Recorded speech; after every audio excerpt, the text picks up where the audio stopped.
ଦାଦନ ଶ୍ରମିକ ଶବ ହୋଇ ଫେରିଲେ।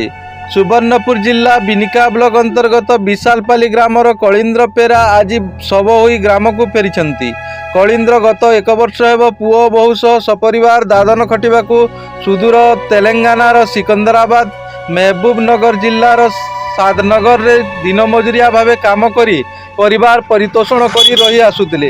ଗତକାଲି ଶୁକ୍ରବାର ସକାଳ 6ଟାରେ ନିକଟ ରେଳ ଲାଇନ୍ ପାରି ହୋଇ ଶୌଚ ହେବାକୁ ଯାଇଥିଲେ। ବିଳମ୍ବ ହେବାରୁ ତାଙ୍କ ପୁତ୍ର ଧର୍ମରାଜ ପେରା ଖୋଜିବାକୁ ଯାଇ ରେଳ ଲାଇନ୍ କଡ଼ରେ କଳୀନ୍ଦ୍ର ପଡ଼ିଥିବାର ଦେଖିବାକୁ ପାଇଥିଲେ। କଳୀନ୍ଦ୍ର ରେଳ ଦୁର୍ଘଟଣାରେ ପ୍ରାଣ ହରାଇଥିବା ଘଟଣାର ପାରିପାର୍ଶ୍ୱିକ ସ୍ଥିତିରୁ ତାଙ୍କ ପୁତ୍ର ଜାଣିବାକୁ ପାଇଥିଲେ।